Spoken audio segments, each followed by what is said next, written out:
So the things you're going to need to make your bag are a pattern. You're going to need to make one for this. And I'll give you the measurements of mine if you want to make it the same size as mine. But, you know, if you want to make it bigger or smaller, you can. And you'll need some fabric. And since this is a project that you kind of want to, you're being a little, you know, green with this, I'm using found materials. These are, this striped fabric is from some feed sack material that my mom gave me a long time ago. I mean, probably 10 years ago. And I've been real sparing with it. I only use it for certain projects. And it's going to be the outside of my bag just because I like the material. I like the look and feel of it. This is a piece of some fabric that a friend gave me a couple of years ago, and I just wanted to use it as the lining. So for the straps or the handles and the outside, I'm using the feed sack material, and the inside I'm using this. And it's cotton material. The feed sack is maybe kind of like a linen material. It's a little thicker, almost feels like a better quality than some of the cotton fabrics that you buy, the cheaper cotton fabrics now. And this is just a thin cotton material. And then you would want to pick out some sort of fabric for your appliques, and this is the fabric I'm going to use for the appliques, just because I thought it was cute. So you also will need a quilting ruler to make your squares on the gussets when we get to that part. And of course, you're going to need fabric scissors and a sewing machine and an iron. So first thing is to decide how big you want your bag. And I wanted a pretty good size, not a gigantic grocery bag, but I wanted a good size one. So mine is 18 inches long by about 13 inches wide. So, and with the gussets, that's going to narrow it just a little bit. It's going to make it maybe 9 to 10 inches wide, possibly less. But it's would be a small bag you would carry to get a small little load of groceries. So, and like I said, these are great gift ideas for the holidays coming up. If you wanted to gift a friend some wine or some Christmas cookies and goodies, you could make a bag to put it in like this. So the first thing I want to do is make our little applique that I'm going to hand sew onto the front of my bag. And I just have a piece of fabric here and a piece of interfacing, and this is the wrong side of the fabric, and the shiny side of the interfacing is going to go down on the fabric, and I'm just going to iron it on here because it's the easiest way to create the little lettering applique that I'm going to do. So I've got that interfacing down there, and I'm going to press it onto it.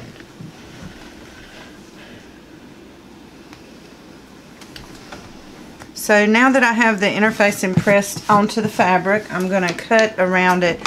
And I'm not doing any specific measuring, it's just I'm making sure that I have enough fabric to make the lettering. And you can do lettering, you can do like maybe an applique of a wine bottle and some fruit, and this is where it gets tricky, but and I'm doing this as I go along. But what you could do is on the shiny side, before you press the interfacing on, you could do the lettering that way, and then just cut it out, because you'd be able to see through it, and you could, you know, you wouldn't have to worry about getting it precise. But I'm just gonna try to write backwards here, and the funkiness of the lettering is what would make it fun. So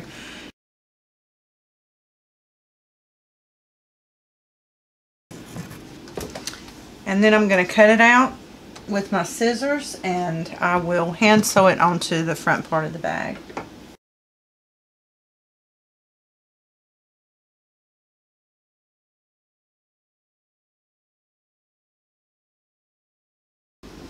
So there you have it. There's our lettering. Now I just need to applique it onto the bag, and then we'll get started with putting the bag together.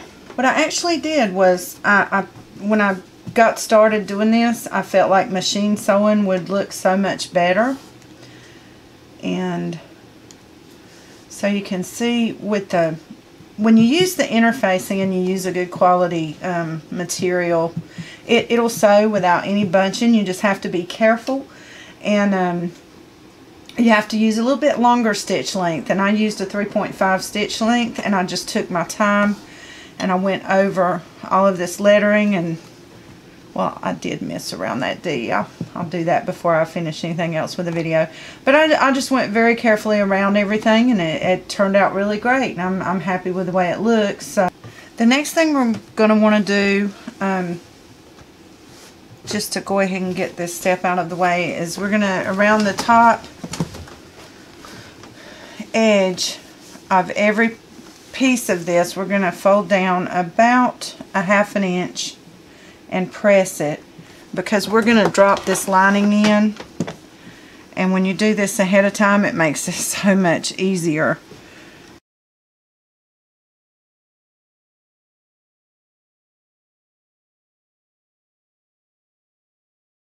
Now that we've got these edges sewn down, we can set this aside, and we're going to go ahead and prepare the handles so that we can sew those on too.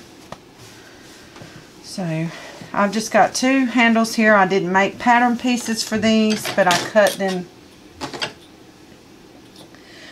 just a little over 18 inches long and about 4 3/4 inches wide. And that's just however you guys want to make them. You want to make short, thin handles, you can do that. These are going to be short because they're not straps, they're handles. So, you know, we're not looking for them to be long enough to throw over the shoulder, because it is a shopping bag and it's not something you would carry on your shoulder. So I'm just going to do a fold over.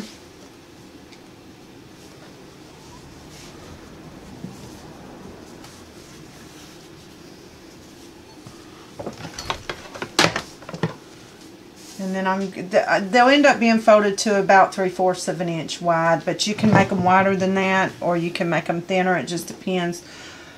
I know I may be asked this question. I'm just going to say it now. I don't recommend using ribbon, even though this is a shopping bag or a grocery bag. You still don't want to use ribbon because it's just not strong enough, and you wouldn't want it to fall apart. And however long you're going to make it, your handles, however long you want them to be, you want to account for about 1 inch of them being inside the lining of the bag so that they don't come loose. If you put them right on the edge, they're going to wiggle their way out with heavy groceries or something in there, and it, you know, not going to last long. So I'm just folding this over, and I'm going to sew down both sides, and I'm going to do that with both handles, and then I will come back and show you the next step.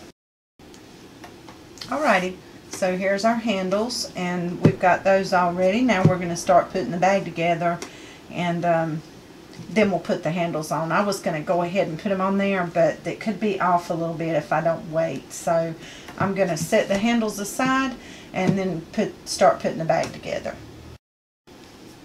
Okay, so the first step in constructing the bag is to sew all the pieces together. We're going to sew the outside together and the lining pieces together.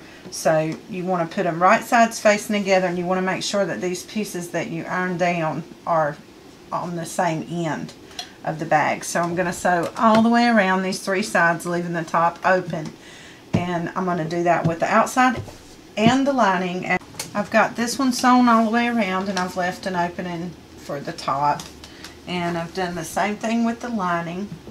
And now what I'm going to do is I am going to make a 1.5 inch gusset. I'm going to cut out on these sides here. And I do have a gusset video up, and that I will put that link in this video and in the description box. And if you go to my channel, you can look up gussets. That's Gussets, and you will find the quick instructional on how to cut these gussets out. Now, for time's sake, I'm not going to do that in this video, since I already have done it in several videos before. I'm going to do that really quick. I'm going to square off the bag and get that ready, and then I'll come back and show you how to attach the handles, how to drop the lining in, and get all that finished up. Alrighty, Y'all can see these are the wrong sides of the bag, or the insides of each piece of the bag, and I've got both pieces squared off at the bottom. Now what we need to do is we can set this lining aside for just a second. We're going to turn this outside of the bag right side out. So I'm going to find the side seams of the bag,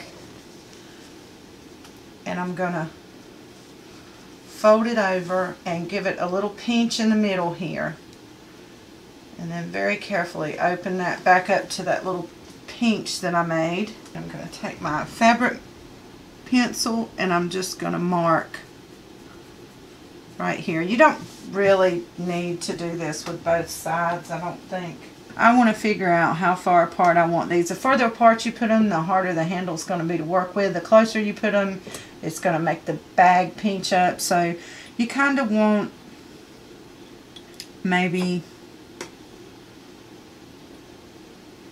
for these to be 3 inches apart, 4 inches apart. So I'm going to put the number 2 on this ruler is actually, so you see where I've made the mark, that's the middle of the bag. And what I would do is, I'm trying to work from a really odd angle, y'all. And I got the 2 right there, and I'm just going to make a little mark. The end of the ruler here, and then on the number 4 here. And first of all, I am doing a drop lining bag, so that ain't gonna work. So here's what you would do with these handles. The measurements and everything like that are okay. But what we want to do is, see, now my stuff should have been, I should really mark on the inside. So I'm going to find this. I'm sorry, guys.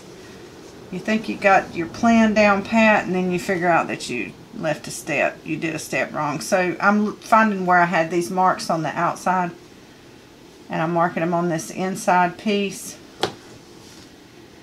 And it's kind of the same deal, except that you're going to put the handle like this and stitch it on.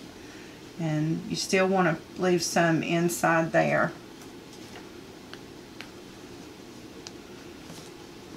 And then make sure that it's all turned right.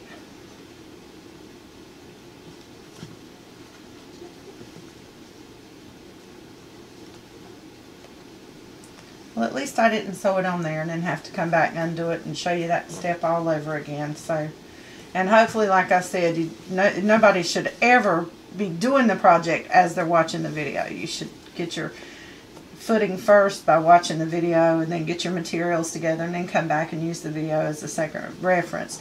So anyway, yeah, now I'm just going to tack these handles on and do the same thing with the second handle, using the first one to gauge where I need everything to go.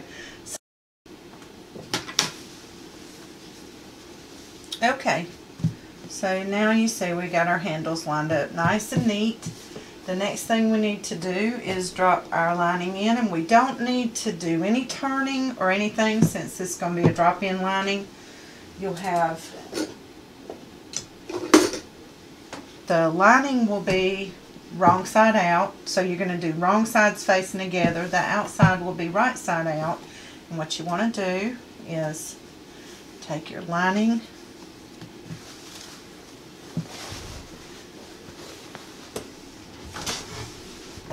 put it inside here, and then what we're going to do is line up the side seams.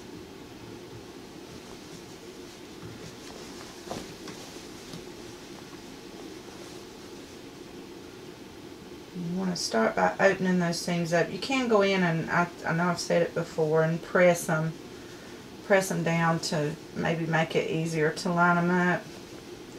And if you wanted to, you could clip those little corners at an angle a little bit so they don't stick out, but I'm just almost rushing through this video, so I'm not going to do that. All I'm going to do is line up each side seam.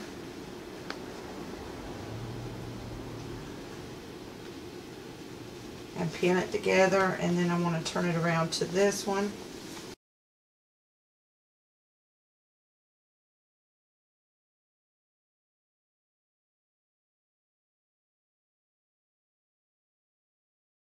So now what I'm going to do is I'm going to take it to the sewing machine, and I'm going to sew all the way around this, and I want to get down in there at least a third of an inch so that it's got the grabbing the handles and getting everything sewn together really good. And if you want to, you can do a double line. Just sew your first line really close to the edge, and then use that first line to gauge where you want the second line, lining your presser foot up with it, and just sew all the way around and do it a second time. So I'll probably do that. I'm going to sew it all together, and then I'll come back and show you the finished product. Alrighty, y'all, there it is. You can see I did end up sewing a double edge around my bag because I feel like it's going to hold those handles in place better, and I fed about almost an inch into the bag so that the handles stay nice and strong. And it's just a really cute little bag, and it makes a neat gift idea for anybody who loves this upcycling stuff. And I love this feed sack fabric. I stretched it out to over so many years using it for different things. I've made aprons out of it. I've made little coin purses with some of it, and I had all different colors that my mom gave me. So this is almost my last piece and I hate to see it go, but I probably will use this bag because the one good thing about living in the area that we moved to is there's a lot of grocery stores that don't offer shopping bags, so you have to carry your own in, and I think that's a really good idea. It's plastic bags build up so easily at home, and I never know what to do with them, and I have a guilty conscience if I throw an unused plastic bag away. So anyway, this is a great idea. Like I said, you could gift this to a friend with things inside of it, and you don't have to use the food applique. You could do apples and oranges, grapes, a wine bottle, a cheese wheel, or anything like that has to do with maybe the gift you put inside of it. So it's a great gift idea, and it's really fun to make, and I encourage you that if you do this project to use found materials, and be sure to post on my Facebook page. I welcome that from my followers and my subscribers. If you make something from a video of mine that you've seen, be sure to let me know about it. Let me see your projects. I love seeing them, and I get so excited because you guys come up with better stuff than me. All I do is give you the idea.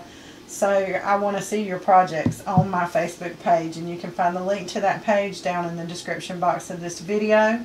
And like I said, the video for doing the gussets, it will be in this video and in the description box as well. So thank you guys for watching. Peace. Bye-bye.